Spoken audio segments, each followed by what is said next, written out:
प्रधानमंत्री की मन की बात के 100 एपिसोड पूरे हो चुके हैं। यानी प्रधानमंत्री 100 संडे को अपनी मन की बात रेडियो के जरिए कह चुके हैं और वो रेडियो के जरिए टीवी पर भी आती है, टीवी के साथ साथ सोशल मीडिया पर भी आती है। उस मन की बात के 100 एपिसोड पूरे हुए तो पूरे देश में बीजेपी ने जश्न मनाया।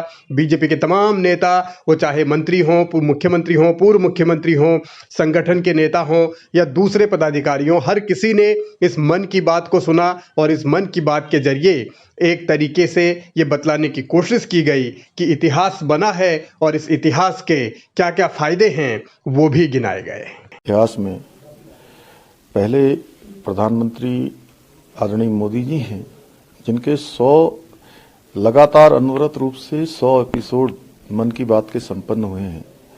और मैं तो कहूँगा कि नाम जरूर उसका मन की बात है, लेकिन ये जन जन की बात है।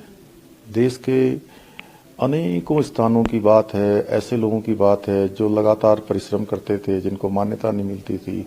पूरे देश को दुनिया के सामने ले जाने की बात है और ऐसे लोगों को सम्मानित करने का काम, प्रोत्साहित करने का काम, उनको पहचान दिलाने का काम, पर्यावरण का क्षेत्र, समाज का क्षेत्र, सामाजिक क्षेत्रों में अच्छे काम करने वाले लोग, उन सभी को आगे लाने का काम आदरणीय प्रधानमंत्री मोदी जी ने किया है, जो ऐतिहासिक है।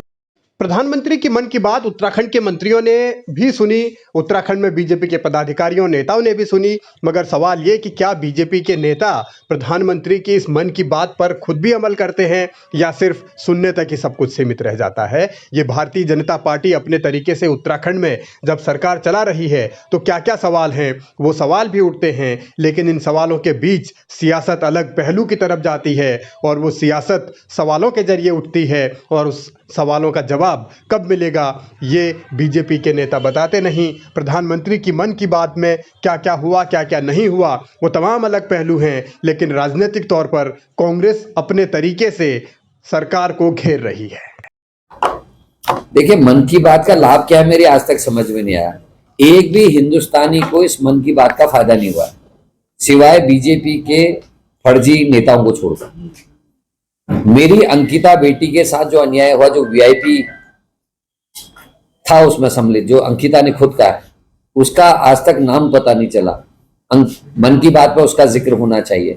मन की बात पर जिक्र होना चाहिए एस राजू के द्वारा लगाए गए आरोप का, जिसमें उन्होंने कहा कि सत्ता पक्ष के सफेदपोश नेता मुझे जांच नहीं करने दे रहे हैं, इसलिए मैं इस्तीफा दे रहा हूं। उसका नाम का जिक्र इसमें आना चाहिए।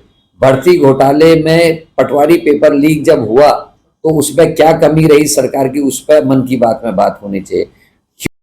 मन की बात में प्रधानमंत्री जो जो बातें करते हैं या जो जो कहते हैं, क्या वास्तव में उनसे फायदा हुआ या नहीं हुआ, इसका आकलन हर कोई अपने अपने तरीके से करता है। जमीन पर बीजेपी के नेता या बीजेपी की सरकारें उस मन की बात को कितना उतारती हैं और उसके जरिए कितना फायदा जनता को पहुंचाती हैं, ये भी बीजेपी के नेता ही बेहतर बता पाएंगे। लेकिन जब इवेंट बनाने की बात हो तो बीजेपी ने गाँव गाँव घर घर जाकर इस मन की बात को एक इवेंट के तौर पर लिया और उसी इवेंट के तौर पर इसको सुना भी गया। बड़ा सवाल ये भी है, शिकायतें और आरोप ये भी लगे कि स्कूलों में भी कई जगह बच्चों को बुलाया गया और उनसे भी मन की बात उनको भी सुनवाई गई। लेकिन ये अलग पहलू है कि इससे आने वाले दिनों में और क्या क्या फायदे बीजेपी उठाएगी या लोगों को मिलेंगे, इस पर अभी सियासी बहस फिलहाल जारी है।